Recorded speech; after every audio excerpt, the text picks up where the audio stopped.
you. You don't want to be every time, no.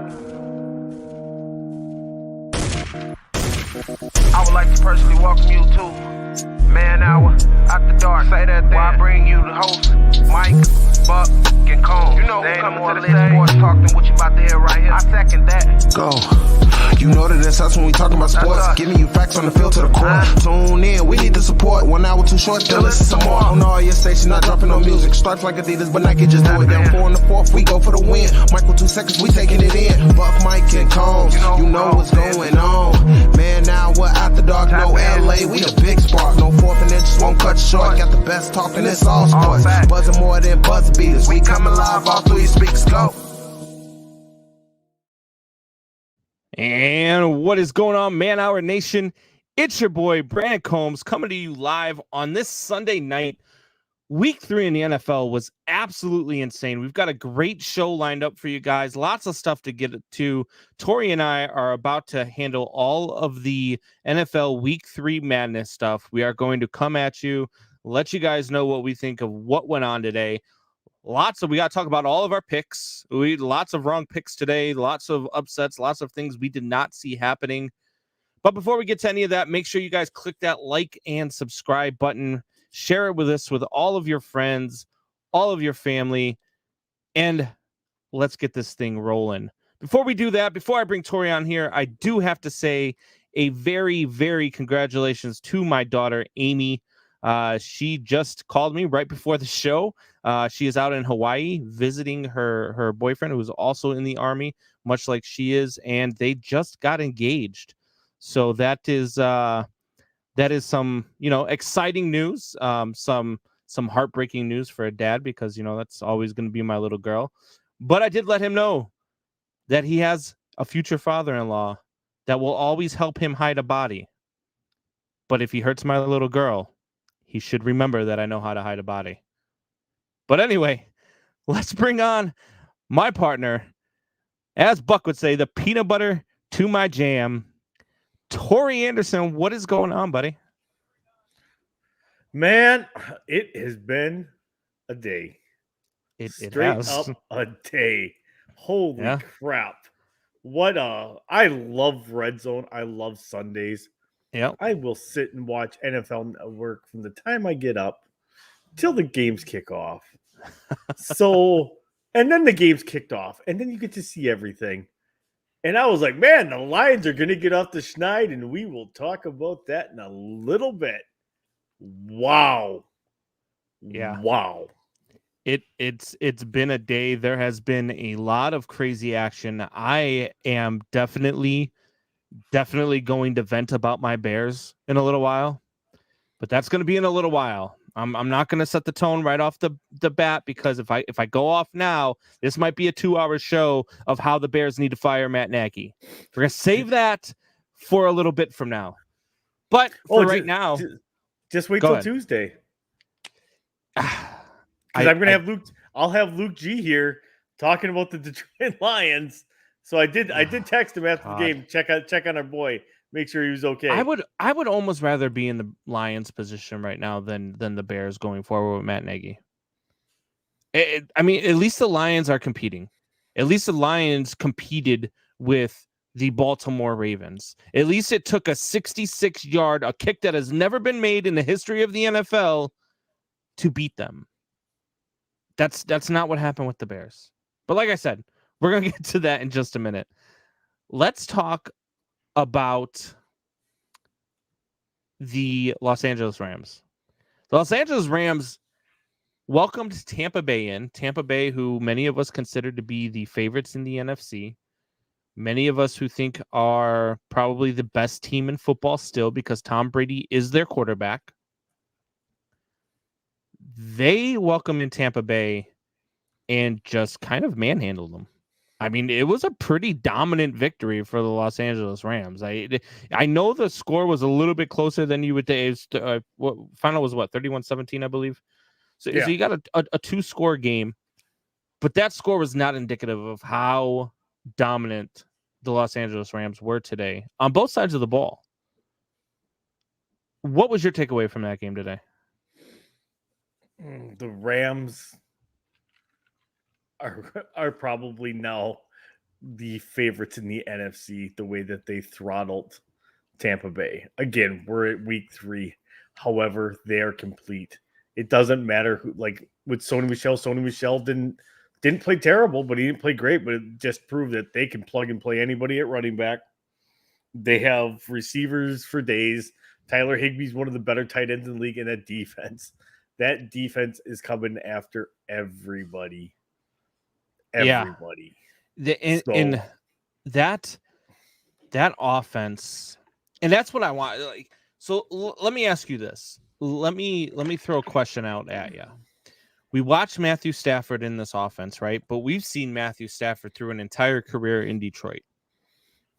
Now we see how he's performing in LA. And I was a Stafford guy. I thought that they got infinitely better at quarterback and Buck highly disagreed with me when I said this, but they got infinitely better at quarterback with that trade this offseason.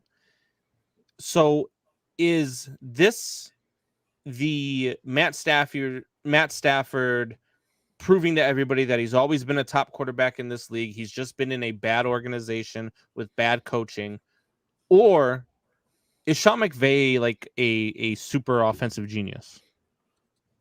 I don't know if Stafford's ever really been underrated as a quarterback. He's gone to the playoffs in Detroit. He just never went anywhere in the playoffs. Like, he's always proven that he was a good quarterback. Everybody knows he's a good quarterback. I think it's a little column A, little column B. He's a good quarterback, and now he's got an offensive guru genius coach to back it up. And now, like, he's going from really good quarterback to possibly elite level quarterback.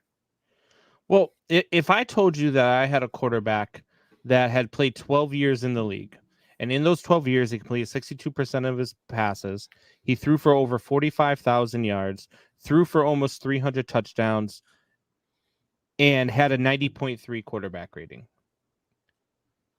Or passer rating, I should say, not quarterback rating. That the quarterback rating is an ESPN stat. Passer rating. You would probably think with those stats, that's probably Hall of Fame type numbers, right? Not in a pass happy league this year. Like, if you don't have 400 touchdowns, you're not getting in the Hall. It's like 500. Right, but I'm saying he's only been in this league. This is his 12th season.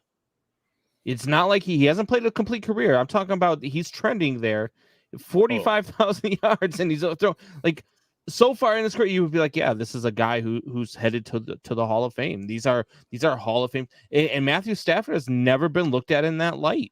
Matthew Stafford has never been looked at that guy because he's been hidden away in a very bad organization in Detroit. And they just have not been able to do much. And as much as Buck loves to say that they're going to be, 10-7 or 11-6, 11-6 is what he picked them at. And winning the 10-7, the NFC he said North. 10-7. No. He made the picks and he altered it to 11-6, and then after they lost week 1, he said 10-7. Now they're 0-3, so he's probably down to like 8-9 by now, or 9-8. I don't know. That's only 10-4, 10-4 down the stretch. Yeah, I mean it.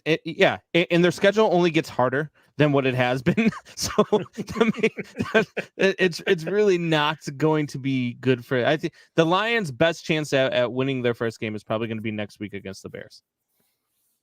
That's probably going to be their best chance at winning the first game. They're in Chicago. That's probably going to be the best chance to win a game because the Bears are just bad right now. But Matthew Stafford has always been an undervalued quarterback in this league. He just has been. Nobody looked at Matt Stafford when we're talking about all these quarterbacks and all the carousel.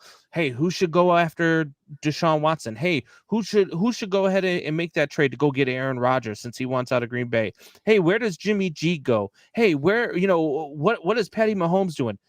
Nobody ever said, why doesn't somebody make a trade for Matt Stafford?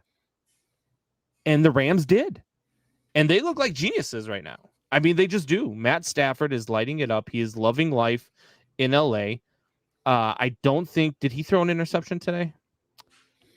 I don't know that he did. I didn't get to watch the whole game. I had to go coach some basketball today. But did he throw one? I'm looking right now. He throws for 4. I know he threw for 4 touchdowns and like 300 and something yards today. He did not throw an interception today. And so Matt Stafford now on the season has thrown for 599 yards through 3 games. He has 5 touchdowns to 1 interception. And his passer rating is a 127. He's completed 70% of his passes. Is this Matthew Stafford cementing his legacy in this league? Or is this because Sean McVay has instituted a very good quarterback into his amazing offense? I think it said he elevated the quarterback position, instituted an even better quarterback that had a bigger arm and probably better accuracy than what he had before. Where Goff had it for that year that they went to the Super Bowl, like they were an offensive juggernaut. Nobody was stopping that team. And then all of a sudden he kind of started to regress, and McVay's like, maybe not the guy I need. I'm not so sure they were an offensive juggernaut that year. Do you? That was so. You're talking 2008, 2019. Yeah, 2000. No, it was 2018. That was the year that I thought that the Bears were going to beat them if they would have gotten past that double doink, because that Bears, the way that the Bears had beat them earlier in the year was they just shut them down defensively. I know they had that game that year where it was the Chiefs versus the Rams. I think it was a Monday Night Football game that ended up at like 74-73 or something crazy. It was an absolutely insane Monday Night Football game, but I felt like they were stoppable because Jared Goff was their quarterback. I felt like you can force Jared Goff into making mistakes that you can't force Matt Stafford into making. And I think that's the difference in the quarterbacks. I think Matt Stafford is a top 10 guy. I think that Matt Stafford has been an undervalued quarterback in the league his entire career. And now he's finally coming out and saying, hey, look, I've got an offense. I've got an offensive line. I've got a defense behind me. I've got a running game. I've got wide receivers. Watch me shine. And I think that that's what he's doing. I mean, a 127 passer rating through 3 games. That's phenomenal. But it's not like he never had weapons though when he's in Detroit. I mean, he had Megatron. He did have weapons when he was in Detroit, but he had Megatron, but no run game. He had Megatron, but no offensive line. He had Megatron, but he had no defense. And he was performing. Don't get me wrong. Like, he was performing in Detroit. He was throwing for 4,500 yards. He was constantly over 4,000 yards passing. The only 2 years that he had that were under 4,000 yards passing in Detroit were his rookie year, and then the year where it was 2018. He threw for just under 4,000, and then in 2019 he was hurt. So those are the only 3 seasons where he had thrown for less than 4,000 yards in a season. And I don't know. I mean, this is also a guy who we watched in, I forget who they were playing. Was it Atlanta? It might have been Atlanta, which is funny, honestly enough, when he freaking separates his shoulder, runs off to the sideline, says it's out, says he can't, and he goes back in for the 4th down play and throws a touchdown pass. Now, granted, it wasn't his throwing shoulder, so for Torry, that's not as impressive as it would have been if it was his throwing shoulder. But for me, that's still pretty damn impressive. This guy is a tough quarterback. He's not going to go down easily. He's going to show heart. He's going to fight. And he's a damn good quarterback. He is a Hall of Fame type quarterback. If he plays in this Los Angeles Rams organization for the next 5 to 6 years and he finishes a 17-year career, I guarantee you we're going to be talking about this guy being a first ballot Hall of Famer. Kind of a Kurt Warner type career, you think, then? No, because, well, I think Kurt Warner was the opposite, right? So Kurt Warner was really, really good when he first came into the league, right? When he first came into the league, but after they picked him up off the grocery line in LA, he was really good, right? And then towards the end of his career, when he hit, with Arizona and all that stuff, he kind of slowed down. I think it's the opposite for Matt Stafford. I think he was held down through most of his career because of the Detroit Lions. And now he's just going to elevate it. And he might win 1, maybe even 2 Super Bowls with the Los Angeles Rams. Well, see, because I say Kurt Warner, because Kurt Warner, obviously undrafted, was out of the league, literally did get picked up out of the grocery store. Yeah. To come work out with the Rams. God, they were still in St. Louis then. Yeah. We old. And then they were kind of moving on from him. And then he went to the Giants, where things didn't go so great with the Giants. And then they kind of thought he was done. He signed with Arizona, and then he went right back on the upswing again. So, it's a lot like Stafford. Stafford came into a really bad, Detroit team, so it was down. They got to respectable under Jim Caldwell, where they were making the playoffs every year. And then the Lions fired him for whatever reason, because apparently making the playoffs isn't good enough for Detroit. And then they kind of went downhill again. And then now they traded him, and now he's on the upswing again. So are the Rams the best team in the NFL? Right now, is there a better team than the Los Angeles Rams? No. You took the world champions and knocked them right in the teeth, and they had been playing the most complete football of any team in the NFL, in my opinion, up until this week. So right now you have to consider him a front runner. Yeah, I can't really disagree with you there. I'm still looking at teams like the Arizona Cardinals and even the San Francisco 49ers, who go into a tough game tonight against Green Bay. But I'm looking at like the Los Angeles Rams, and I'm looking at what they're doing and what they've done, as I'm trying to pull up their schedule here, but it keeps wanting to revert back to Arizona for me. They beat the Bears on Sunday Night Football. Then they beat the Colts. Now they beat Tampa. Next week, the next 2 weeks, I mean, they've got divisional games against Arizona and Seattle. So I think we'll really know at the end of those 2 weeks, is this the best team in football? Did they get kind of an easy out in the first 2 weeks? So Carson Wentz was playing them tough, and then all of a sudden he got hurt, went down, and then the Rams ran away with it. They beat the Bears on opening weekend, which, as we've seen in Chicago, like they're just not a good football team right now. So did they? Yes, they beat the Tampa Bay Rays. Tampa Bay Rays, the Tampa Bay Buccaneers, and they dominate the Tampa Bay Buccaneers. So that's very impressive. That's a very impressive win. But I'm gonna slow down and say, you know what? It's week 3. Let's see where they're at after week 5. And then we can start talking about who's the best team. It's very hard right now to say who's the best team, because I could even argue that, look, hey, Tampa Bay came in. It was, they're going from East Coast to West Coast. It's a long travel. It's a long travel week. It's, it was easy for them to lose, focus in this game. Now, that being said, the Tampa Bay Buccaneers now find themselves in a tie for first place in their division with the New Orleans Saints. And so that Tampa Bay Buccaneers team, I think this has to be the reality check, right? This has to be actually first place is all alone with the Carolina Panthers. Oh, Carolina Panthers. Yeah, I forgot about that. Oh, God. Forgot about them. Speaking undefeated bad teams Carolina that look Panthers. Good right now. Anyway. All right, so we're going to head to our first break, and then we will get into some of these football games. We will talk about a lot of action today. We're going to get into the headlines. Give us 2 minutes. We will be right back.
And we are back.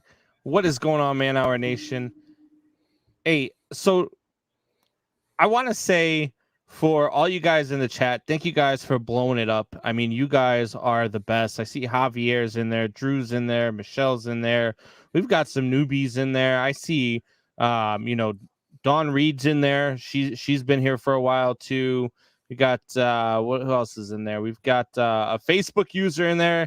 Hey, look, if you want to go ahead and give StreamYard access to your account, that way we could use your name and we could bring up some of this stuff. Like Facebook user says, if you don't get pressure on them, yep, they can beat anybody in the NFL. Talking about the Los Angeles Rams.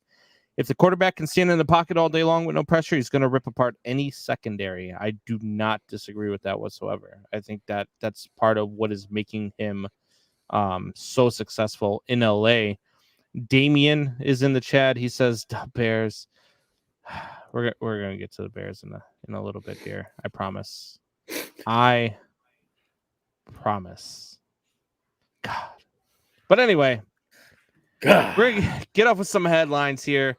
So the Los Angeles Chargers beat the Kansas City Chiefs in Kansas City. I watched some of this game. I didn't watch all of it. I watched some of it because they were going on at the same time as the Bears, and I was getting aggravated, so I would flip it away from the Bears game for a little bit, and I would check out the Chiefs and the Chargers. The Chargers looked really, really good. They just did. They looked really, really good. Has the league caught up to Patty Mahomes and the Kansas City Chiefs? I don't think the league. I think the Chargers did. Well, this is their second straight loss. They lost to Baltimore last week too, and blew a lead. It's the first time since Andy Reid has been in Kansas City that they have been below 500 with Patty Mahomes. Yeah. Speaking of Andy Reid, did you hear he was rushed to the hospital afterwards? He was not feeling well, and we know he's had a history of heart complications. So we hopefully he'll be okay and be back in Kansas City. So I don't know if you had heard that, but that happened after the game was over. He probably went in and lit up the team and had another heart attack or something. But I think that at some point, and I said this a while ago, at some point you've got to catch up to Patrick Mahomes and what the Chiefs are doing, because if you don't, they're just going to run rampant on the league for years and years and years. I mean, even Tom Brady, as great as Tom Brady is, and as great as New England Patriots organization has been over the last 20 years, they weren't in the Super Bowl every single year. They weren't, winning every single. They were beatable. And right now, that hasn't been the Chiefs. I mean, they've been in the Super Bowl the last 2 years. They're going every year. They're the best. They're the favorite in the AFC every single. They're the favorite in the AFC again this year. And now 2 straight losses. One being something that usually they do to other teams is what they did to them. And Baltimore came back and beat them. And if Kansas City doesn't come back in week 1, if they don't come back in week 1, they're looking at an 0-3 record right now.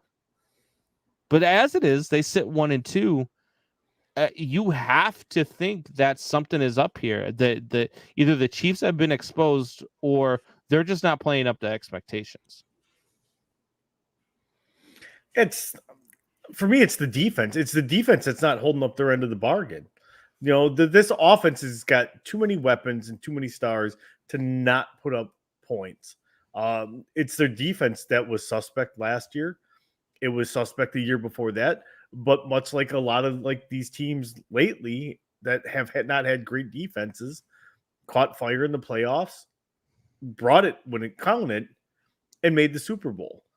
It seems like sometimes they just trying to do an NBA style, just get us to the playoffs and we'll turn it on from there. I get what you're saying with that, but it's not like Justin Herbert lit it up. It's not like they were getting run all over. Austin Eckler was the leading rusher. He had 55 yards rushing. They only allowed 77 yards rushing total.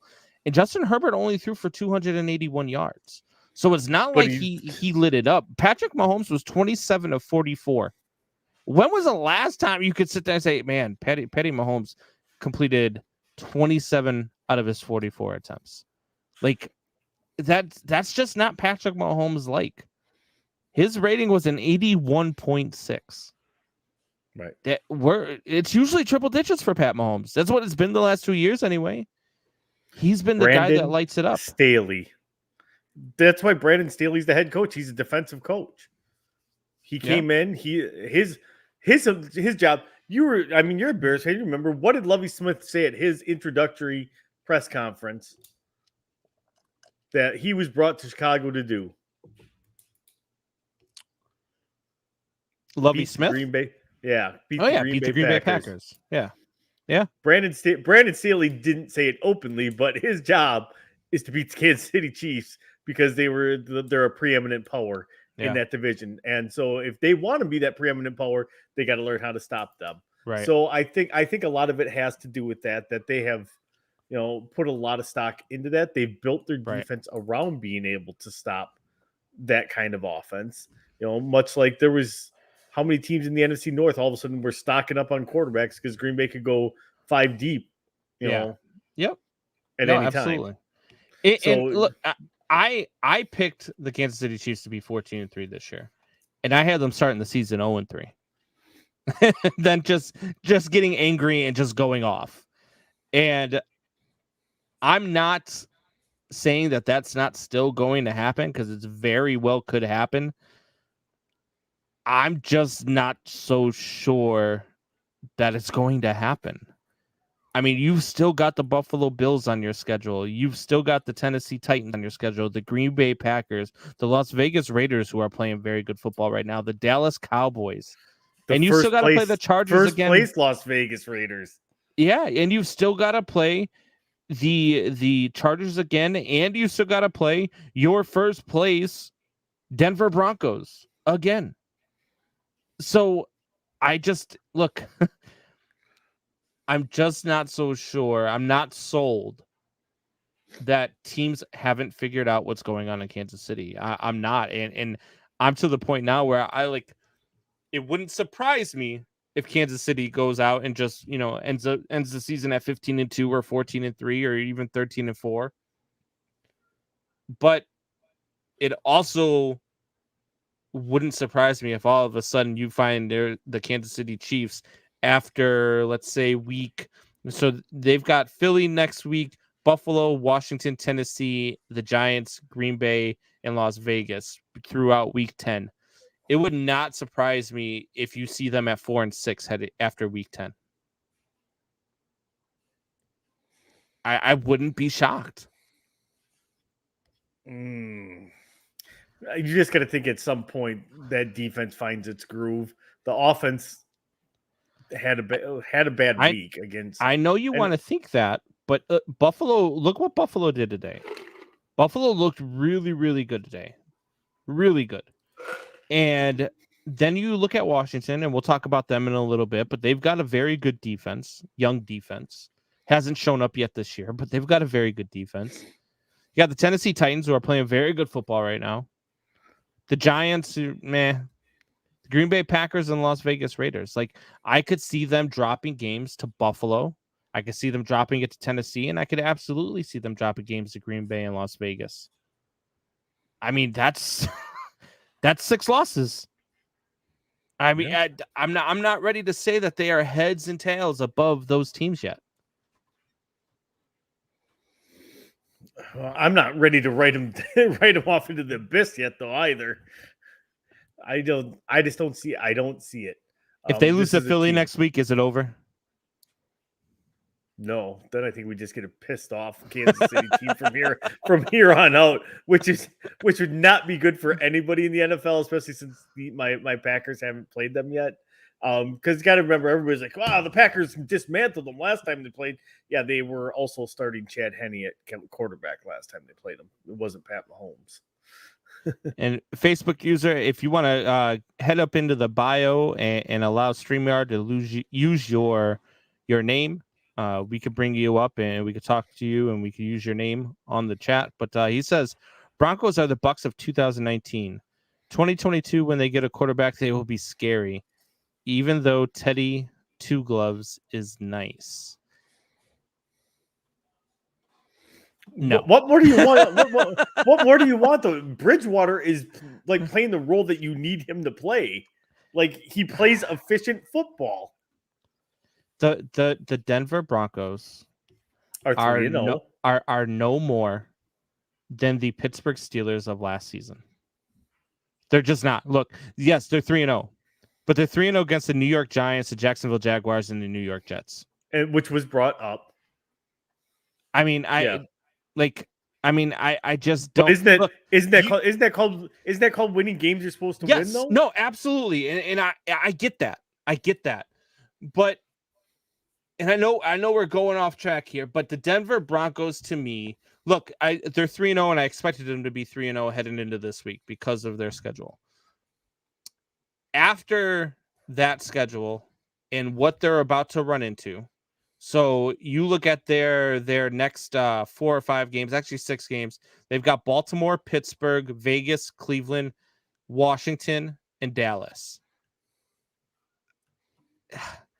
If they, and I'm not saying they can't do it. I'm not saying that they can't because that defense is really good and Teddy Bridgewater is playing good football right now. If they come out of those 6 games and they are even 3-3, I'm willing to admit that this is probably an underestimated and we overlooked the Denver Broncos. I just don't know if they're going to be better than that 3-3 in those 6 games. I just don't. I don't see it. I don't, because look, we just haven't seen them be tested yet. Again, it's the Giants, it's Jacksonville, it's the Jets. You beat the teams you're supposed to beat. Absolutely 110%. Kudos for doing that. Those are the things that you should be doing. But now you've got Baltimore coming in. Then you've got to go to Pittsburgh. Then you've got Vegas coming in, and then you got to go to Cleveland. You don't have back-to-back home games. You don't have back-to-back road games. You're going back and forth, and you're going coast to coast. That's a tough schedule. And if they come out of that at least 3-3, that means that they're 6-3 at that point. They're a good football team. They are. I'm just not sold that they will. I'm not. Are you? Are you sold on the Broncos? I'm sold on their defense.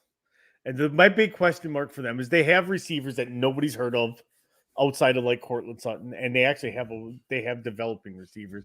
Tim Patrick's a good receiver. KJ Hamler's a good receiver. They have receivers that are going to develop. The wild card there was that they had Melvin Gordon. It was like, well, does Melvin Gordon bounce back? Melvin Gordon's not going to be the starting back by week 5 because Javonte Williams has already almost taken his job. And Javonte Williams looks like a really good running back right now. Yeah. So, and they're getting it just seems like the Broncos are like a lot of other teams like that can just replenish and replace like a certain position. And it's like the Broncos just like, oh, we just plug and play anybody that we want. I don't care who the head coach is. We just plug and play anybody we want at running back and they do well. Like it's just weird. They have that weird dynamic like that. Like just like the Steelers, like no matter what, always find receivers like, oh, we drafted, look, they're all 7th round picks. You know, right. Okay. So are you saying so the Broncos are kind of like what we were talking about last week in baseball, like the Cardinals? Like no matter how much they change, they just always find a way to compete and always find a way to be relevant? Yes. Because that defense, they just keep rebuilding that defense, and they have a dominant defense again. Von Miller's playing like he's 25 years old right now. Yeah. You know, they have, they still have, what's his name? Chubb? Is it Bradley Chubb? Well, he's hurt right now. So he didn't even, I don't even think he played. He's not even there. But they just, all they do is restock, reload, and keep going about their thing. And they're going to be there at the end. And either they're going to be a playoff team that's going to make some noise, or they're just going to kind of fade off, but they're still going to be a thorn in everybody's side. They're in a division, though, with the Chargers, the Broncos, and the Raiders. Raiders, who are also up there right now, they're 3-0. You've got the Broncos, who are 3-0, and then you've got the Chargers and who are 2-1, and the Chiefs that are 1-2. God, the Chiefs are in the basement of the AFC West right now. That division is pretty much flipped from how I picked it. Yeah, I mean, I think it's probably flip from how everybody picked it. I've been an advocate for Teddy Bridgewater since he got hosed out of his job in Minnesota. I've also over the last year kind of changed my tune on Teddy Bridgewater just because there's a reason why this guy, every place he goes, they're okay with moving on from him to get the next guy. There's a reason why teams like they don't fight for him. They're like, oh wait, who was it in Carolina? Oh, Carolina this last year. Oh, Sam Darnold's available. Yeah. Oh, we'll let Teddy Bridgewater go. That's fine. Give us Sam Darnold. Well, but the thing is they felt they had a better option that fit their offense better, so they went after him. New Orleans, he was a free agent. New Orleans was so close to the salary cap, they couldn't afford to pay me. Minnesota, he left as a free agent because when they had gone and signed Kirk Cousins because of the knee injury, they had concerns. No, they traded him out of Minnesota. Minnesota traded him once they signed Cousins. Yeah, they traded him to New Orleans.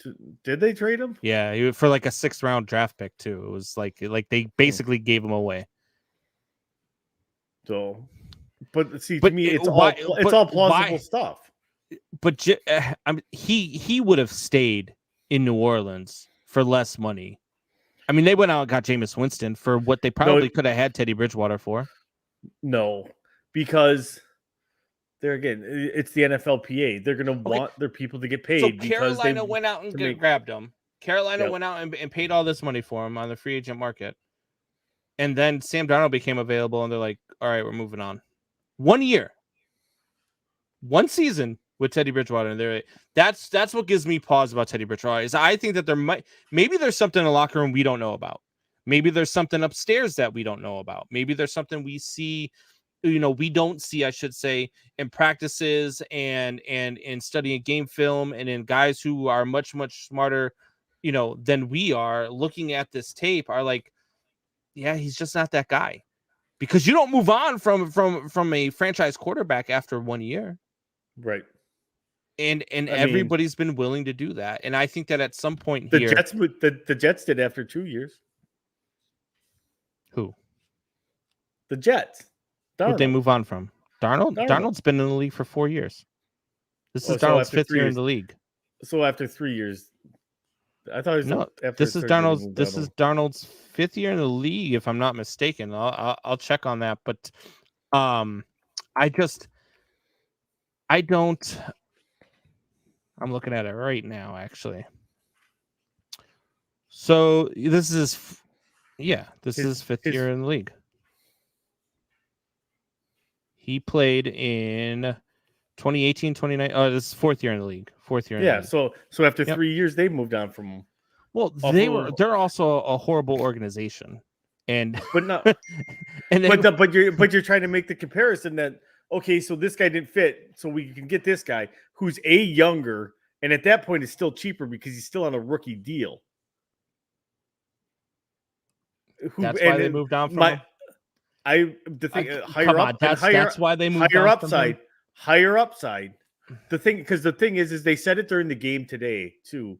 Is Denver is paying him next to nothing because Carolina is still paying $7 million of his salary. Yeah. But I don't disagree. But the Denver Broncos, you got to remember this too. Preseason, Denver Broncos brought in Teddy Bridgewater and made him compete for the starting job with Drew Lock. You said that like that's not a joke. You said that like it's not embarrassing to have to compete with a guy like Drew Lock for the starting quarterback position. Well, a guy that's been in the system for a year and was the starting quarterback who won the job for what, a 5-11 team? What were they last year? 5-11? I don't even know what they were last year. And he looked awful. So, look, again, if they come out of this next stretch of 6 games, if they come out of it 500 even, just 500, I will contest that they are a good team. I will apologize to Liz, who is one of the office assistants who keeps chiming in. Go Broncos. I think she's even sent a couple of texts with I like your friend a little bit more now that he's talking good about my Broncos. So I think that if they come out of that at least 500, they're a good team. If it's under 500 though, I'm going to be talking smack, Liz, just so you know. Anyway. Well, they're not going to be under 500 until at least after Game 7. So almost halfway through the season. No, I said 500 in these next 6 games. They're 0-0. I'll put them at 0-0 right now. These next 6 games, if they finish at least 3-3. And that's not much to ask, right? You're playing really good teams over the next 6 weeks. If you just 3-3, I'm not saying you have to win all of them. I'm saying 3-3, 500. But anyway, moving on. We got the Saints today, beat the Patriots in New England. Winston throws for 2 touchdowns. My boy Jameis eating them doves. Throws for 2 touchdowns, 0 interceptions. Was week 2 just a blip on the radar, or are the Saints just going to be this team that we don't know which one's coming week after week?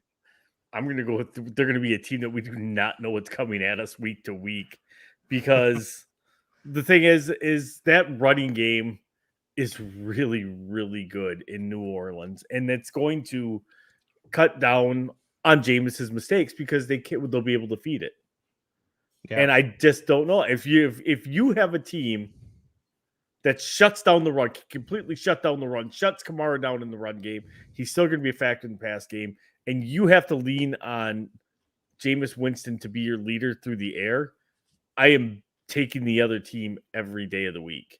I just think that it's going to be because Jameis started showing when he gets rattled, he will just start whipping it around again. Even though he threw that 1 touchdown today, he went to the sideline. Sean Payton was chewing him out for making the throw. Yeah, because it was a terrible decision by him, and he got lucky.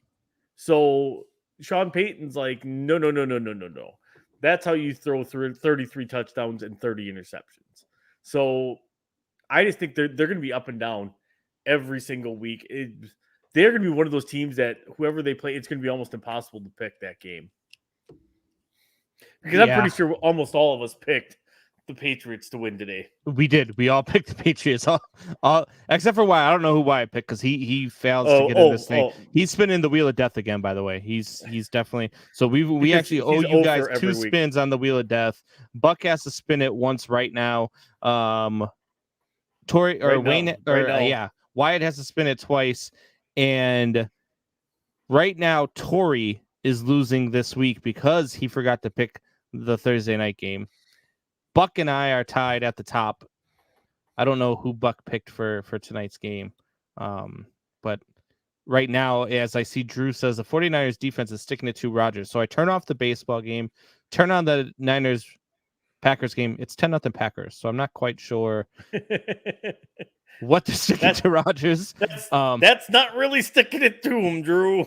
Yeah, I don't know what happened. I missed it. I didn't get to see it. So maybe something happened early and they held them. So then maybe I don't know. I don't know what happened. Touchdown to Devontae. But, oh, okay. I like it. That helps me out in fantasy football. I was gonna say your fantasy team likes that. Yeah, absolutely. My one DraftKings team likes that. All right. So the Lions dropped to 0-3. God. These poor Lion fans, man. I know Buck has them winning the division at 11-6, 10-7, now probably 9-8, 8-9. I don't know what he's got. He changes every week. But they dropped to 0-3. They have the lead, right? They've got the lead. Did you see the end of this game? Yes. They've got the lead. They hold it till 4th and forever from the 50-yard line. They bring out Justin Tucker for a 66-yard field goal. And this could only happen to the Detroit Lions. Justin Tucker boots up. And when I say boots up, I mean he puts a charge into it. It hits the upright and bounces in. And the Lions lose. Into the net. Like it hit pretty good and bounced into the net. It's not like it just went ding. If he was kicking for the Bears, that thing would have hit the upright 7 times and hit each freaking. It would have hit the crossbar 2 more times and then bounced into the end zone. But Justin Tucker kicks for the Baltimore Ravens. It hits flush on the crossbar and bounces into the net. The Detroit Lions fans have got to be beside themselves. Was this a trap game for Baltimore, or are the Lions actually good enough to compete like this every week? I had said it already, and I said it on Luke G's show too, that it's a different attitude in Detroit. They are not going to be a good ball team this year. But this is a team that's not backing down either. Week 1, they got punched in the mouth. Granted, the Niners played prevent defense, but they could have rolled over and said, let's just get this game over with. They didn't. They started punching back and made it a close game. The first half of the game against Green Bay, they were up 17-14. This is a team that is going to learn how to win through losing right now. And it's like I said, there's a swagger to them.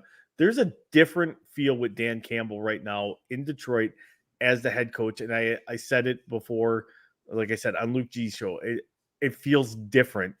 It feels like these guys are really starting to buy into what Dan Campbell was putting down.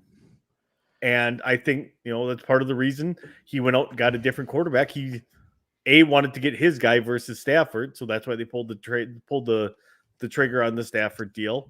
And now he's got a quarterback that he probably considers is a lot more closely aligned to Drew Brees, because that's where Dan Campbell was the coach, was in New Orleans. So I fail to believe that the culture is changing in Detroit, because it's yet to change. There's still losing football games. It's kind of what the culture in Detroit is, losing football games, and they find crazy ways to lose these football games. They played well today. They played well enough to win a football game today, and then something crazy happened, and Baltimore ends up winning that game. And I joke around that could only happen to Lions fans, and it's kind of joking around, right? Because it really could only happen to Lions fans. That's the Lions fans tend to lose that way. I don't think that Detroit is really good enough to keep competing like that with a team like the Baltimore Ravens. I think that this was more of a trap game for the Baltimore Ravens. They come off of a huge win against Kansas City, where they had to come back to win it on Monday Night Football. Short week in Detroit, should walk all over Detroit, play down to their competition, find a way to escape with a win. I think that's what this game was. The fact that Hollywood Brown dropped 2 surefire touchdowns through his mitts in that game. Yeah. Which he's on my fantasy team too. So yeah, that one hurt a little bit. But yeah, I feel like this was more of a trap game for the Baltimore Ravens than it was, Detroit being a solid team that can compete with top tier NFL teams right now. I don't see it. I fail to believe it. They're not that good. And I had them at 2-15 this year. I still think they're a 2-15 football team after 3 weeks. I'm not changing my opinion on them at all. Speaking of changing opinions, the Bengals beat the Steelers in Pittsburgh. Are the Steelers who we thought they were? Absolutely. They're going to be up and down team. They're going to be good some weeks. They're going to be terrible some weeks. I'm more impressed with a very young Bengals team starting to grow some teeth. Yeah. Look, Pittsburgh was impressive week 1. Yeah. Pittsburgh was, going into Buffalo and winning that game. Nobody saw that coming. Nobody had Pittsburgh winning that game. Very few. Nobody outside of Pittsburgh had Pittsburgh winning that game. And now they're 1-2 since then. They're 0-2 in Pittsburgh. And this team is just who we thought they were. They're just not that good. They're not. And you look at the Cincinnati Bengals and the Cleveland Browns, who are also 2-1 with the Baltimore Ravens. And the Cincinnati Bengals, I had them at 8-9 this year, I believe. What do you have them at, Torry? I think I had them at like 6-11 or 7-10. Yeah, they're They're a good team. They make the right calls. They make the right plays. They don't play sloppy football. They don't make stupid mistakes. And they play a clean game, and they can compete with just about anybody in this division. This team could be a sneaky wildcard team. Could be. They have Jamar Chase, who is the first receiver in NFL history in his first 3 games to have 4 touchdowns. Ooh. He beat the previous record holder for touchdowns in your first 3 professional games. Yeah, Randy Moss. Yep. So I thought Jamar Chase might take like a year because I'm like, they have really good receivers in Cincinnati. Yeah. So I'm like, Jamar Chase is probably going he played with Burrow. He's a little bit of a security. Like, it's probably going to take him a year to get his timing. Nope. They're just like, we're going to just hit the ground running and we're just going to start lighting people up. Yeah, no, absolutely. So let's get down to business here. The Chicago Bears got dominated in Cleveland today. Justin Fields was 6 of 20. He threw for 68 yards and lost 67 yards on 9 sacks. So they had 1 total passing yard today. Torry, I'm going to let you go first before I absolutely lose my shit. Justin Tucker's kick was longer than the Bears and had more offense in one play. Yes. What's going on in Chicago? Please be smart about your answer. You're starting a rookie quarterback. Oh my. One, that's never it's not going to be great. Tell me, how well did he do today? 6 for 20 for how many yards? And a lot of that goes onto your head coach as well. All of it goes on. You know what? I was going to let you talk, but now I'm not because you're coming up with this nonsense. All of that was on our head coach. I'm dealing facts. I am showing you facts. That is not facts. It has nothing to do with the fact. 6 for 20. It has nothing to do with the fact that Justin Fields started this game. It had to do with the fact that Matt Nagy, in a game where his team and your quarterback went 6 for 20. You know why the quarterback went 6 for 20? Because he got sacked 9 times. The offensive line couldn't block to save their lives. But Matt Nagy was still calling plays that were requiring a 4 to 6 step drop before he could set himself to pass. That is not what you do with a rookie quarterback who is a mobile quarterback with an offensive line that can't block, with Myles Garrett and freaking Jadeveon Clowney coming through the line untouched. You roll him out. You play to his strengths. You adjust your game plan. And Matt Nagy did not show the ability to do any of that. Matt Nagy hasn't shown the ability to do that since he became a head coach in this league. Matt Nagy is a freaking clown. And he should have been fired before this week. He should have been fired before this season. And he definitely damn well better be fired before they get to the plane tonight. That was absolutely positively 110% on Matt Nagy. None of that is on Justin Fields. Justin Fields didn't throw any interceptions. No, he did not play like a rookie quarterback. He played like a quarterback that was running for his life. 6 for 20. Because every pass that he threw, he was getting hit and rushed on. Every single one. But you knocked David Carr for the exact same thing. Who knocked David Carr for the exact same thing? I don't knock David Carr. No, I did not. No, I did not. I didn't knock David Carr at all. I said David Carr is an underrated quarterback. That's Buck. Don't put Buck's words in my mouth. Don't make me.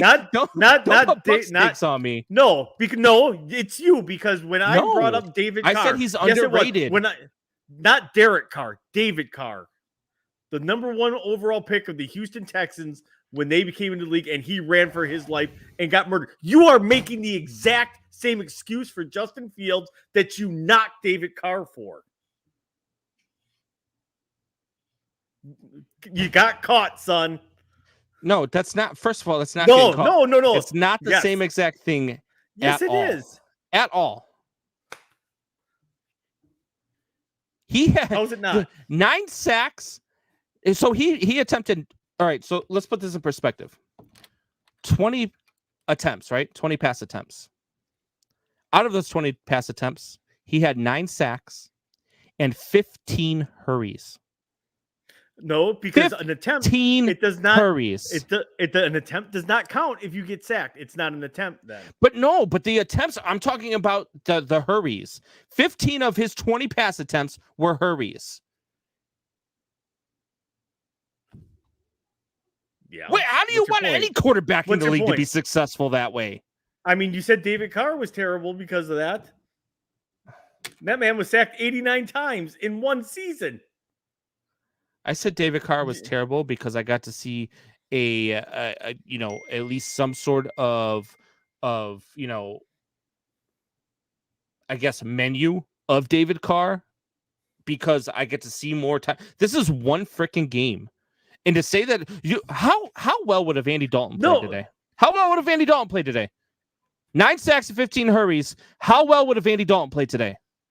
He'd have got it out. His release time would have been 2.1 seconds. No, it wouldn't have been. All right, so then he would have been 0 for 20 because his receivers were not open. They couldn't do anything.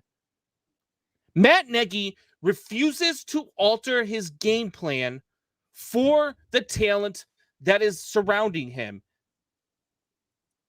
Matt Nagy cannot develop a game plan. He wants freaking Justin Fields to be a pocket quarterback. And that's not what Justin Fields is. One bootleg.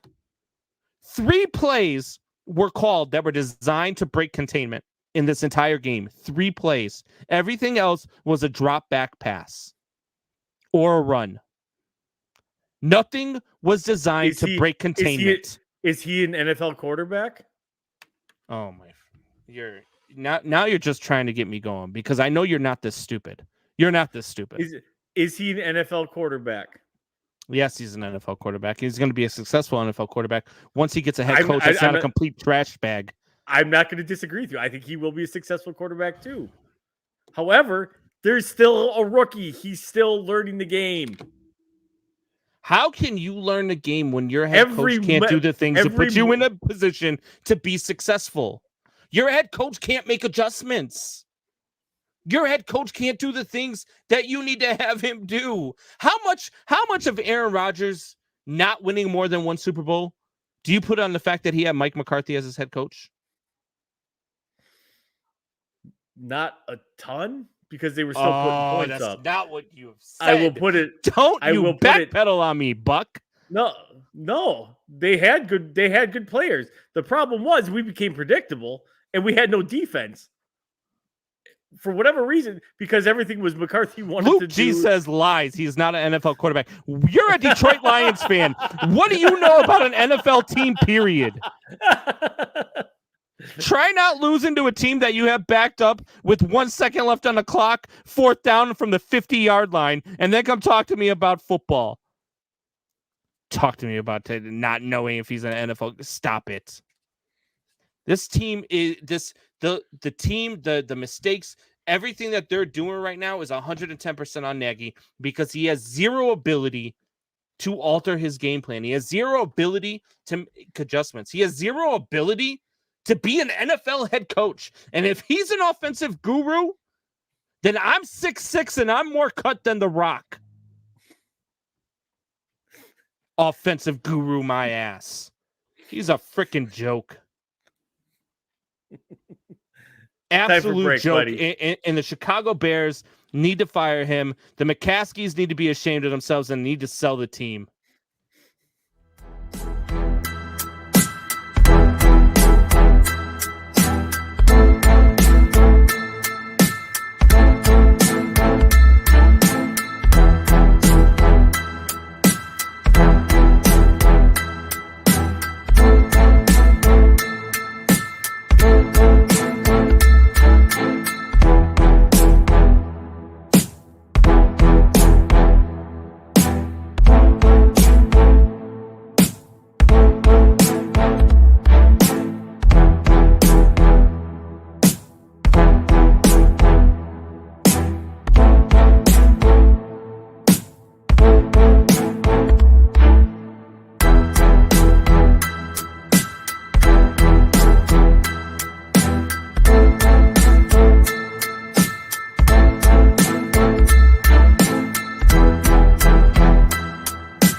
All right, we are back. Look, Luke G says, Yawn, name Ohio State quarterback who was a real NFL franchise quarterback in the last 30 years. I'll wait. I fired back with, name an NFL Detroit-based team that was a real professional organization in the last 50 years. I'll wait. And Drew says the Red Wings. They play in the NHL. Anyway, we bypassed shop talk for that first hour. I went off on a tangent. Everybody's pressing my buttons. As Drew says, Combs has a button the size of Texas, and everyone is pressing it today. You ain't lying. I've been aggravated all day long. All day long. Let's talk about that a little bit more. Who won the NL Central today?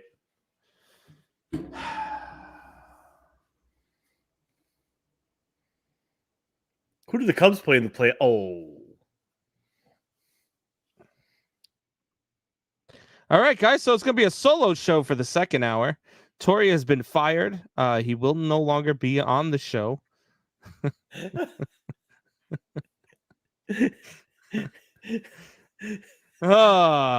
So Luke G says, so he fires back with a question to my question. Look, I can't name you an NFL quarterback who's been a franchise quarterback out of Ohio State in the last 30 years. You're right.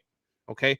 But just like I can't name you the last Michigan quarterback who was a backup who went on to win multiple Super Bowls. Just like I can't name you the last quarterback to come from whatever college Dak Prescott came from to be a successful NFL quarterback. Mississippi State. Those things happen. Okay. Those things just they happen. Just because you had a bunch of sorry quarterbacks come in doesn't mean that you have to be a sorry NFL quarterback too. And that's not going to be the case with Justin Fields, Luke. It's just not. And if that's what you think, that's just your Lions fandom coming out of you. That's not the case at all. I think you're just mad because your team got beat today by the Baltimore Ravens on a 66-yard field goal. And I think that you want to come at me with, because I also think that you're mad that I was right, that the Rams got infinitely better and the Detroit Lions got infinitely worse with that trade in the offseason. I think that that's bothering you too. I don't hate you for I love the fact that we have Justin Fields. What I hate about the Chicago Bears is our head coach and our freaking GM, who's a joke. We're talking about nothing more than the Bears quarterback on your Bears who has to try to break the curse of Ohio State. Why does he have to break a curse of Ohio State? That's stupid. He doesn't have to break a curse of Ohio State. He doesn't have to break the curse of anything. He has to be Justin Fields. And what he has to overcome, the only thing he has to overcome now, it's not the ghost of Ohio State. It's not the fact that no other Ohio State quarterback has been a successful quarterback in the NFL. He doesn't have to overcome that stigma. What he has to overcome is the fact that the Bears can't put together a freaking head coach. They can't put together a coaching staff that's worth a damn right now. That's what he has to overcome. Anyway. They can have the Wisconsin head coach after that debacle on Saturday. I called it though. Let's bring Brian Kelly to the Bears. I like it. I was a little off. I said Notre Dame by 24 and they won by 28.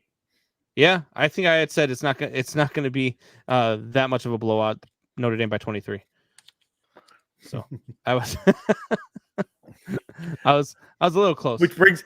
Does Jack Cohn get his starting job back? Or are they going to stick with the kid from Connecticut? What's his name? Penn? If he's healthy, Jack Cohn's the starting quarterback. The kid's a freshman. He had a nice game. Nice, but it's you don't have game film on the third string quarterback, and you don't plan for seeing the third string quarterback. Then the backup gets injured. Then Jack Cohn gets injured, and now all of a sudden the third string quarterback's in. And then he just look. He looked solid. I'll give him that. He looked really good against a very good Wisconsin front seven. He did. So I'll give him all the credit in the world there. I really will. Notre Dame played a great game against Wisconsin. I loved every second of it. Torry did not love every second of it, but I did. But I called it. I bet on Notre Dame. All right, so let's get back into some NFL. Dolphins open up a 14-point lead in Vegas, then get outscored 25-3 before forcing overtime, and then ultimately they lose it in overtime. Why haven't the Dolphins just traded for Deshaun Watson by now? Because nobody wants to give up that asking price, and I don't blame them. Like, basically, from what is allegedly was asked for from the Dolphins was the 3 firsts, 2 firsts, Byron Jones and Xavier Howard. So both of their starting corners. Hold on. And sorry, like some other players. I'm cutting you off right now. Luke G's starting to aggravate me. Luke, please tell me you're watching these games before you go out and you make comments. What did Nagy Trash Elf do to make him throw interceptions and hold on to the ball? He threw for 0 interceptions today, by the way. 0 interceptions. And holding on to the ball, how do you hold on to the ball when you have a second and a half to throw? That was about the average time. Andy Dalton would have got it out. No, Andy Dalton's average release time is 2.1 seconds. He wouldn't have had enough time today either. God. Anyway, go ahead. Sorry. Didn't mean to cut you off. Just wanted to adjust that comment in there. No, I don't know. The asking price is still way too high. Like, literally, they asked for like 6 players plus the draft picks. Like, no. Why would you give up over a quarter of your starters? If you trade Tua Tagovailoa, all the first round draft picks that they're asking for, because you've got 95 of them over the next 3 years. Just stop putting up Bears comments up there, because this is gonna end up being a Bears show, and it's not going to be fun. If you trade Tua Tagovailoa, if you trade the draft picks, if you trade, I don't know, give them Jacoby Brissett too if you want. Give them whatever it is they're asking for, with the exception of maybe Devontae Parker, with the exception of maybe your top offensive lineman. Give them what they're asking. Give them this. If you can give them 6 picks, 3 of them being first round draft picks, and Tua, you'll get that deal done. And you'll get Deshaun Watson, and you're all of a sudden competing to be the best team in the AFC East. Instead, you're 1-2, and you're a joke right now. They want more players. They want starters. They are asking for the draft picks plus players, which that's where they're talking about. Like, are they really even serious about trading Deshaun? Because they are asking for it's so sky high that nobody's going to pay it. Have you met the Houston Texans organization? Because they're not bright. That's why they can't get a deal. This is a team that said, "Hey, we're going to trade DeAndre Hopkins because we're going to focus on our run game," and then proceeded to sign David Johnson. No, they traded for David Johnson in that trade. Well, all right. So, yeah. So, I mean, there you go. Like, what? Come on, man. Come on. Well, that was, and there again, Bill O'Brien. Like, and that's where I came up with the idea of let's shake the Bill O'Brien magic 8 ball. Yeah, that was a joke. The Houston organization is a joke. They would absolutely make that trade. Miami needs to just pull the trigger on this. Miami is costing themselves a chance to be a Super Bowl contending team by not making this trade. I don't think he gets moved, though. I don't think no team's going to pay the price they're asking. It's not going to come down until after the season when they realize that nobody in their right mind was going to pay that price. So if I told you, if you're the Miami Dolphins GM right now, and I came to you and I'm the Houston Texans GM, you're telling me that a chance to be a Super Bowl contending team in the AFC is not worth 3 first-round draft picks, 2 seconds, a third, and Tua. Instead, you're going to be a middle-of-the-road team. You're going to be a middle-of-the-road team. Have you read anything about all this? Of your pieces?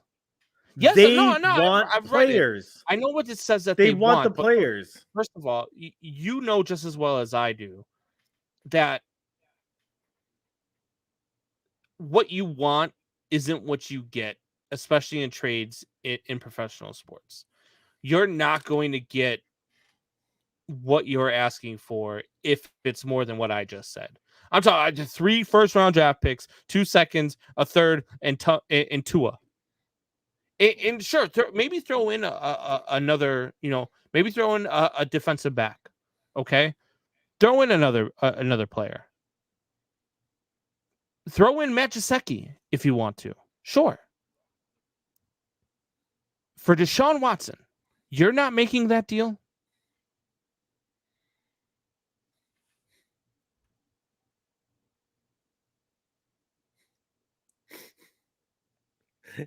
And Bucks in the trigger trade. Why do you guys why? Why? I mean, at this point, I know what you guys are doing, and it's just like you guys just make yourself sound like you don't know what you're talking about. Like Luke G's over here. Oh my God, the Bears had 1.1 yards per play. No kidding. They were horrible today. I've already admitted that, and it's because of their head coach. So nobody's paying that price. Nobody. Why? You wouldn't pay that price? I'd pull that trigger in a heartbeat. Price. Why is that a steep price? You are the yes or no? The Miami Dolphins, if you add Deshaun Watson, but you subtract Tua, you subtract Matt Gesicki, and you subtract any one of your DBs,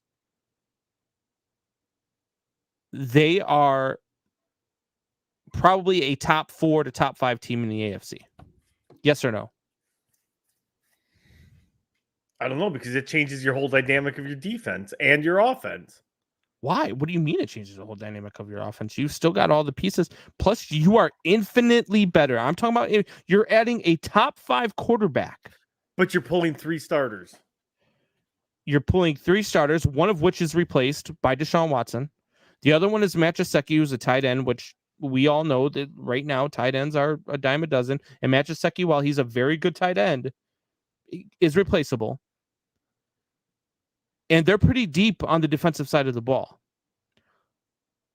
Not to mention your draft picks, which at this point are irrelevant because there is nothing you're going to get in the draft with those picks that is better than Deshaun Watson.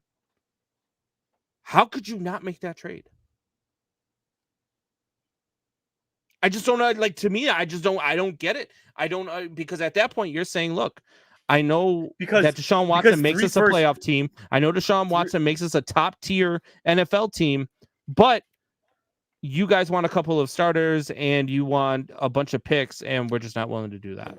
We'll just stay middle of the road, middle of the pack, a good enough team to maybe be 8 and 9, and you guys can keep Deshaun Watson. That's stupid. Or that's not the business. Draft capital. How do you lose your draft cap? What are you talking about? Use it, not lose it. All right, so use your draft capital. Tell me who you're getting in this next NFL draft that is better than Deshaun Watson right now. Go ahead. Probably not going. They're not going after a quarterback because there's right now. I didn't say a quarterback. Name me one player you're going to pick that's more impactful than Deshaun Watson would be for the Miami Dolphins right now. That's probably offensive line for them. Now you're just rattling stuff off because I really don't believe you believe this. I really don't. Because we've talked about this before. Deshaun Watson makes any team in this league better. He does. It makes them a playoff, but not at the price that they're asking currently. That's the only thing I'm arguing. You are a playoff team in the NFL with the amount of money that brings in, with the fact that you could quite possibly become a Super Bowl contending team. That is infinitely better than anything that you are giving up. It just doesn't make sense to not make that trade. It doesn't. I don't blame them just because you don't want to sacrifice. Because they want immediate picks. They want immediate picks. Give them immediate picks. Well, they got 3 first-round draft picks this year. I think they've got 3 second-round draft picks this year. And I believe they have 3 third-round draft picks this year. They've got the draft capital to make these trades and still have picks left. Like it makes 0 sense for the Miami Dolphins. Your argument there might be okay if we're talking about. No, that argument's okay if we're talking about. No, it's not about being Madden. This argument is okay if you're talking about being the San Francisco 49ers or the Denver Broncos. Even let's throw the Niners out of here because they're a good team. The Denver Broncos are a team we're not quite sure about yet, right? They've beat 3 really bad teams.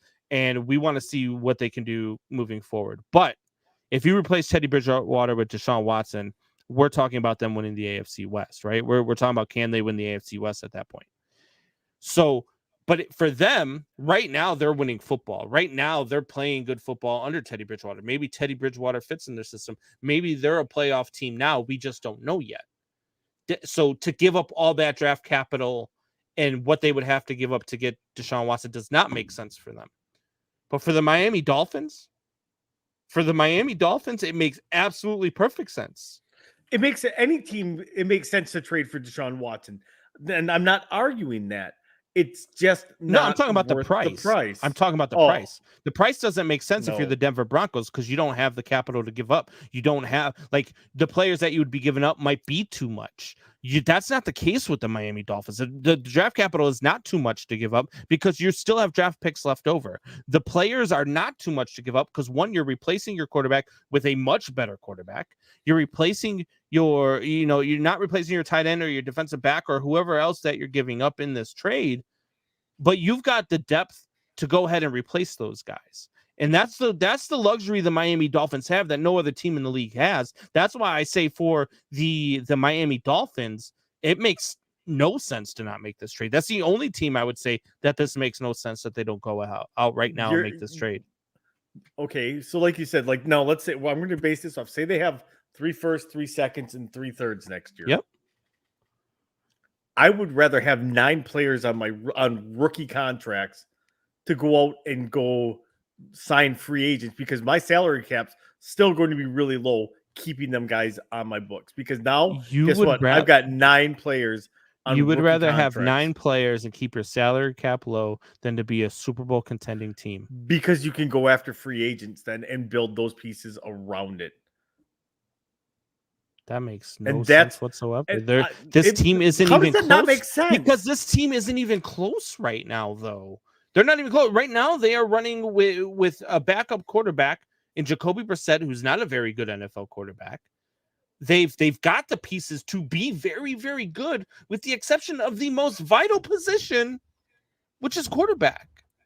It doesn't make sense that you would want 9 guys next year to keep your cap low so you can go out and pick up some pieces. You're not going out to find that quarterback. You're not finding Deshaun Watson next year in the free agent market. You're not finding anything that's close to Deshaun Watson. How do you know though? Market. What if his law? And there again, you're forgetting about all the pending charges stuff. That's another reason no team's pulling the trigger on this right now.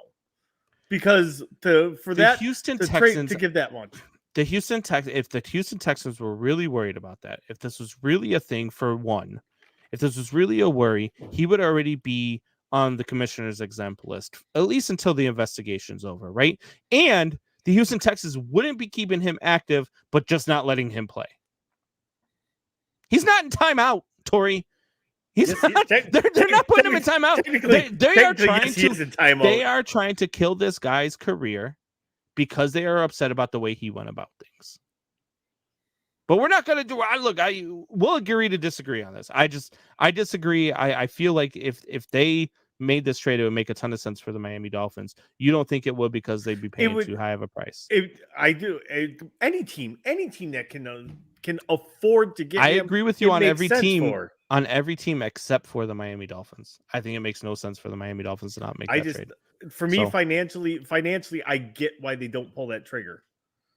You have a chance to turn over almost, just your first 3 round picks. So basically, what do you got? 53 guys on your active roster. So almost 20% of your roster next year to give you more cap flexibility because all them guys are on rookie contracts. Yeah. I guess we'll see. I mean, to me, it just makes no sense. But I get your argument. I think that makes sense for 31 teams in the NFL, except for the Miami Dolphins. So the Cardinals win in Jacksonville. Trevor Lawrence has thrown 5 picks in 3 games. Was I right when I called him a bust?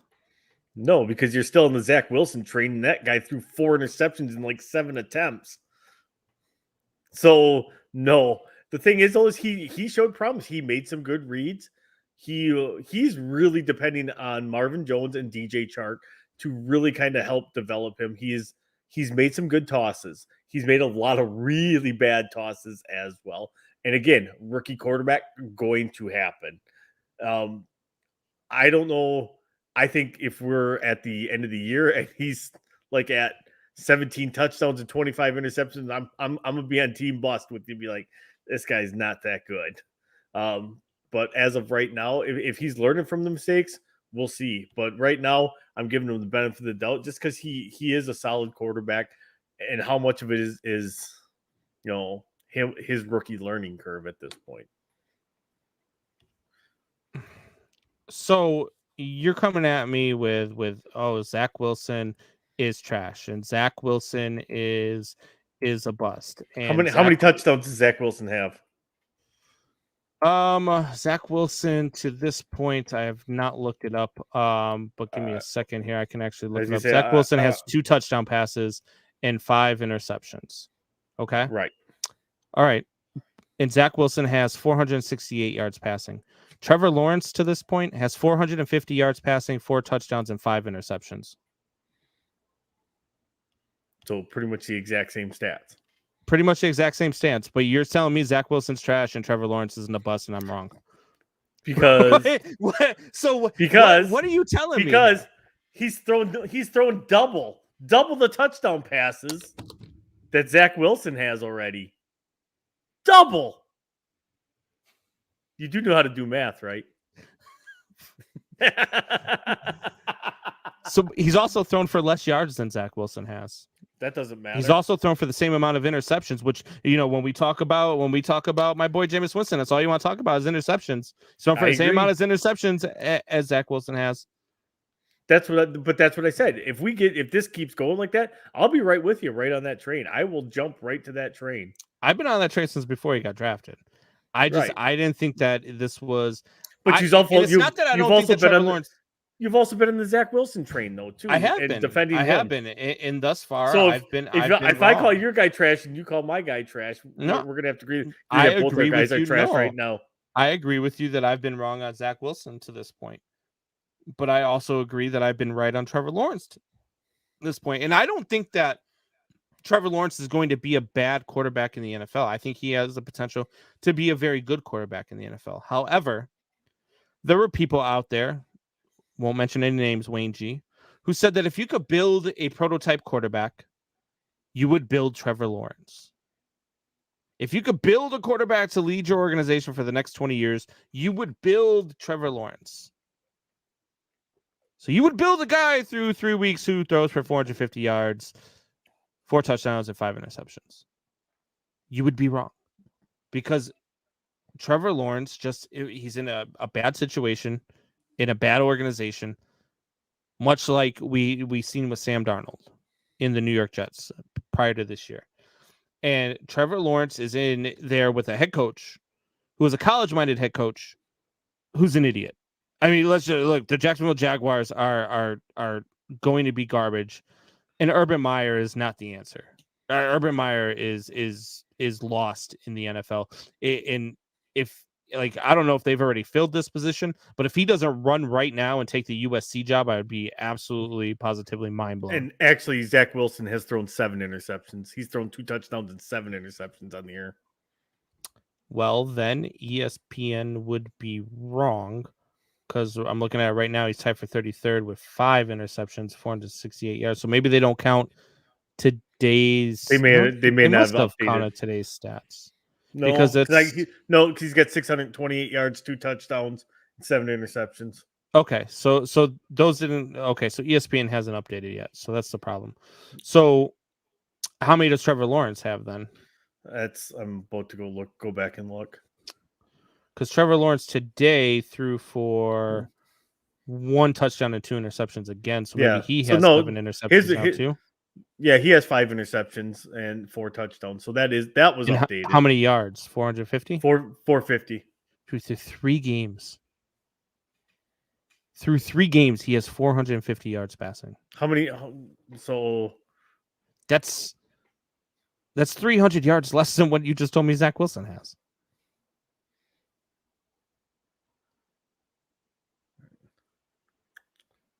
As compared to the 387 that Jameis Winston has?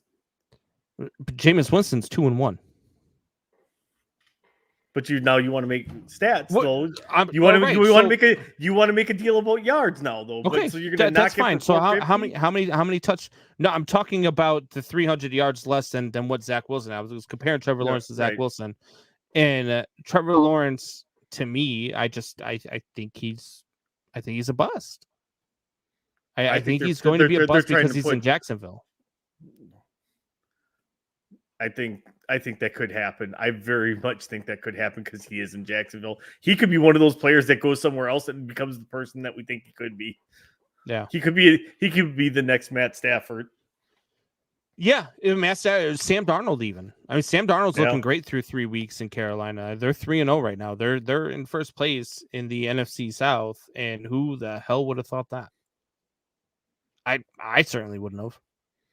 I would have never. And without a CMC, well, I suppose he played most of the game, but now we'll see. We'll see what the Panthers are without a CMC. Yeah, starting next. So week. We talked about, was I right when I called Trevor Lawrence a bust? Now let's talk about something you predicted. You had the Washington football team being what this year? What did you have them 14? They had 14, either 14-3 or 13-4. I think you had them at 13-4. I'm pretty sure you had them at 13-4. I did have them starting the season 1 and 2 though. Okay, so you had them starting 1 and 2. So I mean, you're right on par there.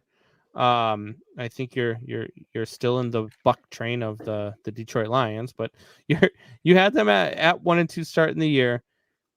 Did you overestimate this defense though? The way Arizona went in and kind of beat them down today, their losses so far they've been pretty bad. I mean, what are we looking at here? We're looking at they gave up 20 to the Chargers and lost 20-16. They did beat the Giants, but they gave up 29 points. And then they gave up 43 today to the Buffalo Bills. So that's 43, that's 72, and that is 92 points in the first 3 games. So they are averaging just under 30 points a game. Yeah. That's not against top 5 the higher defense. flying. They will though. It's a Ron Rivera team. They will round into shape. And that's why like I said, I had them picked to start the season 1 and 2. I didn't expect them to beat the Chargers. I did not expect them to beat the Buffalo Bills either. You got to remember, they still have a bunch of divisional games that they probably won't lose a divisional game. Yeah. They have 9 divisional coming up. They've got the Falcons next week in Atlanta. The Falcons in Atlanta. They should win that game, right? Because they're better than the Atlanta Falcons. I don't know. Those gritty gutty Atlanta Falcons pulled one out today. But yes, against the New York Giants. Right. Washington should stomp them. Yeah, and then they play the Saints at home. They should stomp them. You feel they're better than the Saints. I don't. Then you've got the Kansas City Chiefs. They in will Washington. lose that game. Oh, then they've got the it's in Washington. Then they've got the Green Bay Packers at Lambeau. I think they may win that one too. Wow. Then they've got the Broncos in Denver. They can win that.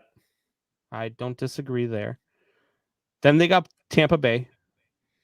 That's probably an L. Then they got the Panthers, who are playing very good football right now. That's a W. Then they got the Seahawks. At home, right? Yep. Yep, W. Then they're in Las Vegas against the Raiders. W. All right, then they play nothing but divisional game. That's a tough schedule, man. It's divisional games to round out they got the Cowboys, Eagles, Giants. Wow, that to end the season? To end the season, Cowboys, Eagles, Giants. That's a 5-game winning streak to close out the season. They're not better than the Cowboys. Stop it. Yes, they are. They are not. I will say, if this defense is allowing 30 points a game when they face the Dallas Cowboys, they're going to get hosed by the Cowboys. I mean, the Cowboys are going to win that game by 3 scores. No. Oh boy. Okay. McCarthy will be the first head coach fired this year. The Cowboys don't fire head coaches midseason. They let They let Jason Garrett stay their head coach for like 5 years longer than he should have been. And he got fired. Well, they fired Wade Phillips. mid-season after Green Bay whooped the crap out of them. They fired him mid-season. I thought they finished. Oh yeah. It was right after the Monday Night Football game. We dropped like 48, beat them like 48-14. They fired Wade Phillips after the game. That was the season Green Bay got we beat down somebody else, and the head coach got fired after the game that year too. You guys are just getting people fired, making them lose their job. People fired. Is that what you're doing? Right. All right. Perfect. All right. So yeah, I don't know. I think to this point you've overestimated that defense. I think we all did. I thought they were going to be better than what they are. I wouldn't have thought that they'd be averaging 30 points. I thought their defense was going to keep them in their games. Instead, we've got a guy like the X Factor is Taylor Heineke. Heineke's played well. He has not played terrible. I think. Does he benefit from having the guys in his locker room that he does, the guys in the quarterback room that he does? Does he benefit from having a Rhodes Scholar sitting there in the meetings teaching him stuff? Could be. I don't know. Because there again, Fitzmagic, obviously is hurt, can't play. So yeah, could be. Would it make sense for them to trade for Deshaun Watson and give up all the assets? Oh God, yeah, because their window's wide open right now because they have a bunch of young contracts, and I believe they have quite a bit of cap space. Yeah, I just don't think they have the draft capital. I'm not sure what their draft capital looks like. Could be. No, but that's where I say like they would probably have to give up more players in that case. But at that point, you're giving up starters, and that will completely change the dynamic of your team. And so, what's the net game when all of a sudden now you got places you just created holes? I guess it depends on what starting pieces you're giving up. Right. Are you giving up, your top two wide receivers? Are you giving up your top two offensive linemen? Are you giving up, the two best pieces on your defense? I doubt it. I mean, you're not giving up. I think the starting pieces that you're giving up are starting pieces that can be replaced. I don't think you're giving up top 5, top 10 talent to offer your team minus the quarterback position. And even then, whether you're Miami or Washington, you don't have that anyway. Right. And I don't think Houston goes after any team's quarterback. You just literally drafted Davis Mills in the second round.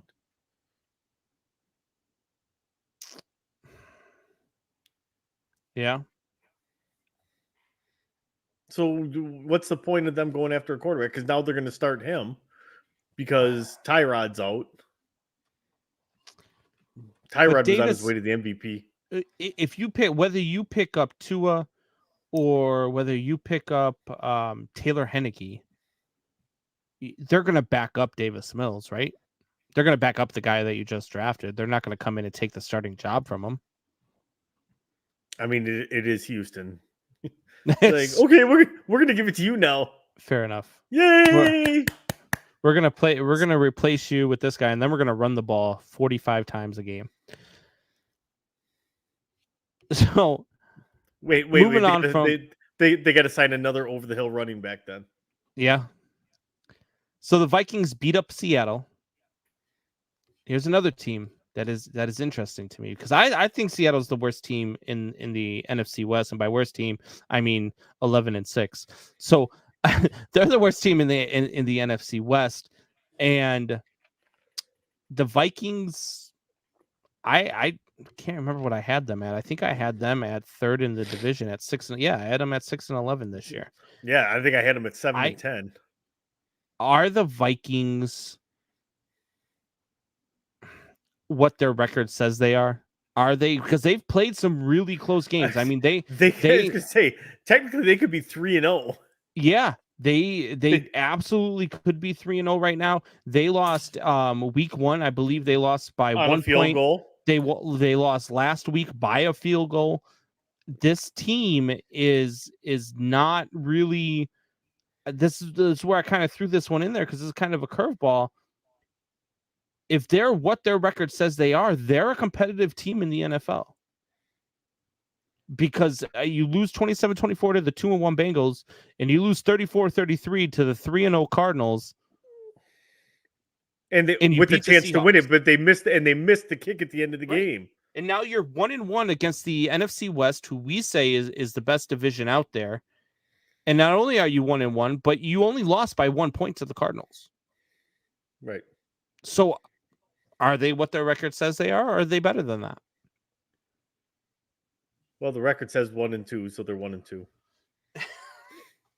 But are they better than a 1-2 team, though, is what I'm asking. Yeah, actually, so far they have played better than that. They've played like a 3-0 team because they very well should be 3-0 because they actually blew that game against, or actually, I take that back.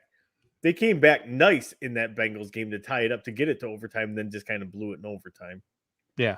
No, I 100% agree. I think the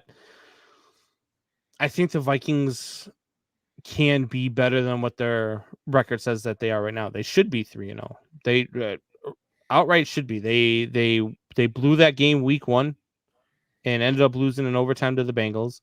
They blew a lead in week 2 and ended up losing to the Cardinals. And then they come out and they rock the Seahawks in Minnesota. Both of those games, the first 2 weeks, were both on the road. It's always tough to win on the road in the NFL. Now they welcome the Cleveland Browns, and I'll tell you right now, as good as the Cleveland Browns look today against Chicago Bears, if they were playing the Minnesota Vikings today with all the mistakes that they were making on offense, the Minnesota Vikings probably win that game today against Cleveland, in Cleveland. Then they get the Lions and the Panthers. So, I mean, they could very easily be 4-2 before they face the Cowboys on Sunday Night Football at the end of October on Halloween night. No. Ooh, because we're going to take that horn and turn it sideways. I can't seal the Rocks line, and I will never say anything good about. And turn Vikings. No, right up his candy. If you smell, we probably just got copyrighted. Yeah. Back when WWE was good. Wrestling still, it's all right. It just, I can't get into it. I used to get into it all the time. My son, Brandon Jr. is really into wrestling. Him and I used to watch it all the time together, but now I can't get into it as much as I used to. It's just the writing in it is horrible. Does Michelle know about this? What? Drew and Javier are going back and forth and chat. Says Javier, I know, just giving up while these two bicker like a married old couple. Hey, that's what this show is all about. It is 17-0 Green Bay right now. Heading in you got 54 seconds left in the second half. San Francisco almost just returned a kickoff for a touchdown, but Crosby was able to stop them short. 17-0. He's the most jack kicker in the league. It's 17-0 right now. God, Green Bay looks good. That's bad. It's bad for me because I did not pick Green Bay to win this game. Did you pick Green Bay? Oh, yes. Oh, we could have. What happens if we have a 3-way tie on the Wheel of Death? Everybody dies. We all have to spin it. I think if we all tie, why aren't we all immune? We all have to do it. There's no immunity. But wait, did we all lose or did we all win? We all lose if we're all tied? Well, then we technically could just call Wyatt the loser then and be like, nope, Wyatt lost. Yeah, that's true. Wyatt could spin it all by himself. I mean, he's 0-16 this week. So, I mean, he was 0-16 last. I mean, this guy's 0-32. For some guy who's like a fantasy guru, he really doesn't know football very well. Wyatt hasn't picked a single game right yet. Actually, no, yeah. He's more than that. He's 0-48. This is the third week. Oh, yeah. Oh, 0-48. God, that's a horrible record. Speaking of overrated, we're going to go ahead and get to another break. And when we come back, we'll finish out the show with some shop talk. We will get to your guys' comments. We will also get to the Monday Night Football game. And then we will get out of here. God, this show's gone by quick. We've been arguing a lot. It's true. Torry, are you Green Bay Packers going to blow this lead? Nobody got time for that. Ain't nobody got time for that. Ain't nobody got time. Ain't nobody got time. Ain't nobody got time for that.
And we are back as I am off arguing with Luke G in the YouTube comments here.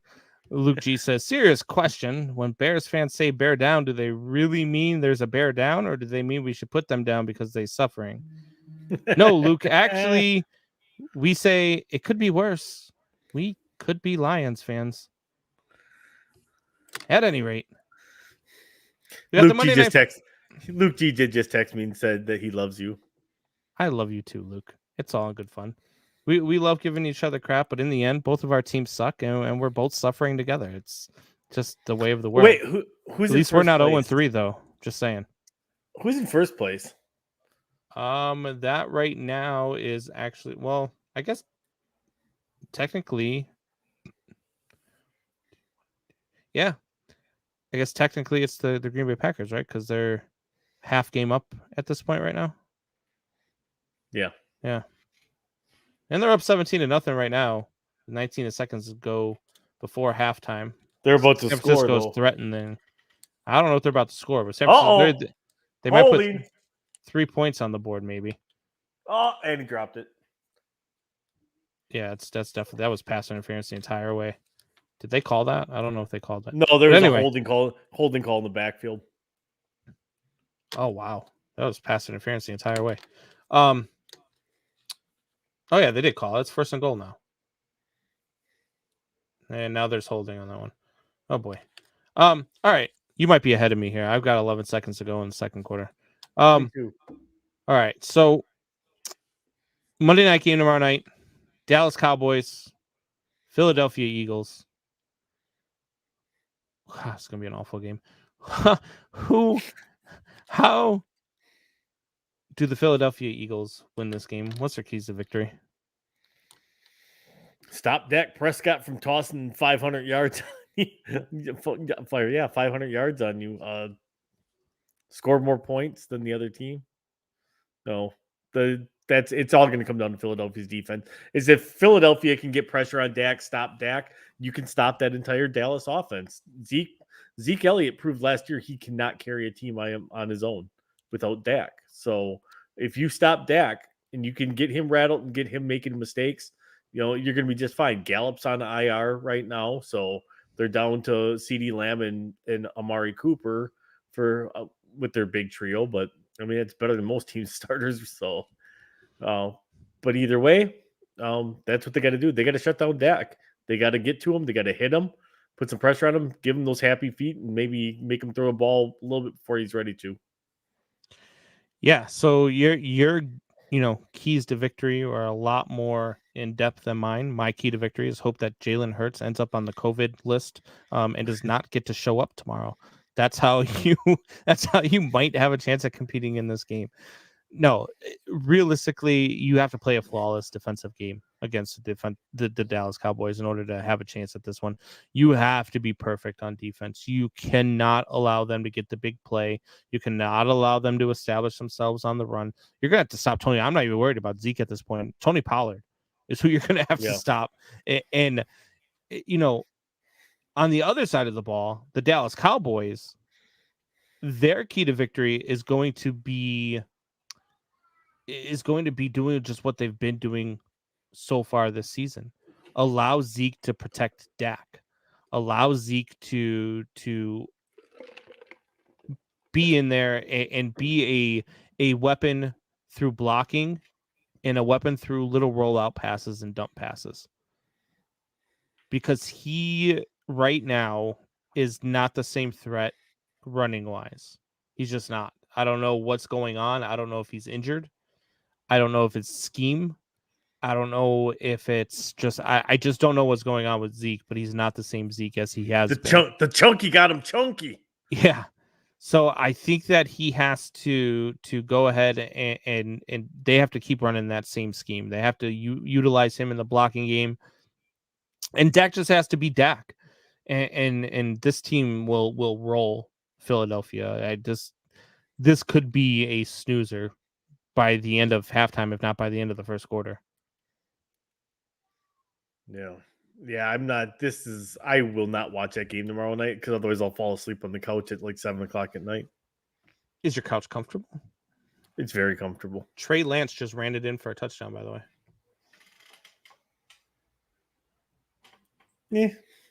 Yeah. 8 plays, 32 yards. It's a 10-point game headed in a half. I believe the Niners get the ball first. Everybody was picking like the Packers to win this one big, and I'm like, are you serious? Have you seen us play out there lately? We don't play well. Well, is this Aaron Rodgers showcase game for San Francisco? That's where he wants to go, isn't it? That was an interesting conversation I heard on the radio earlier. It was on ESPN. It was on their pregame show. They're talking about it. Well, Ian Rappaport was saying, Aaron wanted to go. Yeah, I put about much stock into anything that comes out of Ian Rappaport's mouth is. Well, let's just have the conversation, because I think that we can all admit, and you're a Packers fan, but even you can admit that it looks more likely than not that this could be Aaron's last season in Green Bay. Is that a fair statement? I'm not saying it is. I'm just saying right now at this point, it probably looks more likely than not by what we saw in the offseason and then in how he handled his press conference preseason, plus the tweet of the last ride and all that stuff. So if he goes to San Francisco, what do they do with Trey Lance? Do they let him sit for 2 years behind Aaron Rodgers? I mean, I can think of a lot worse quarterbacks to sit behind. I agree. And learn from. I don't disagree, but does that set Trey Lance back? The only thing it sets him back on is contract and getting. Well, a lot of people think Trey Lance is ready now. I mean, they're already clamoring for him over Jimmy G. Yeah, but a lot of people think that Lance is ready to go now. A lot of people can think whatever they want. the coaches are the head coach for a freaking reason, and Kyle Shanahan's not a bad head coach. So I don't know. Am I going to say I know more than Kyle Shanahan? Probably not. I have respect for Kyle Shanahan, so that's my thing. Is obviously there's something there. If they thought he gave them a better chance to win right now, he'd be playing. I agree. And I still think a lot of people forget that 2 years ago, this was a Super Bowl team that just was obliterated by injury last year. Mm-hmm. And I mean obliterated. I mean 50 plus injuries to your starters. Obliterated. I mean, that's more than I think any team could ever handle. Yeah. And so I don't know. I just think that as I'm looking at the comments here, I just think that Trey Lance, I think that Trey Lance sitting behind Jimmy G for a year could be a good thing for him. I'm not so sure it's a good thing for Trey Lance to have to sit for another 2, maybe even 3 years behind Aaron Rodgers, because I don't think that he'd be willing to do that. I think that would cause issues for him, which in turn causes issues inside the locker room. It's kind of like when Jimmy G was in New England, right? Bill Belichick, it was well known that Bill Belichick wanted Jimmy G to take over, and he wanted to trade Tom Brady. We all know that would have been a stupid decision. But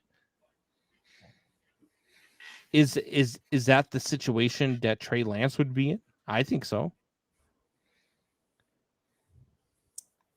Yeah. No, because they're already drawing plays up for him, so it wouldn't be like total sin. Like it would be more like Steve McNair when Steve McNair came to the league, where he didn't play, but they had certain areas where they would bring him into the game. You think Aaron Rodgers would still allow for that scheme? You think Aaron Rodgers is like okay with coming out for a couple plays in a series to allow Trey Lance to come in? I mean, if your paycheck doesn't change. If your paycheck doesn't change, what the hell does it matter? Yeah, ask Tom Brady, ask Aaron Rodgers. These guys are ultimate competitors. I don't think that he would want that to happen. I really don't. And then Luke G chimes in. Your boy Luke G says, A-Rod said he wanted to go to the 49ers. What do you think about that, Torry? It doesn't matter what you think. The mute button is back, baby. I can control it tonight. Man Hour Nation, rise up.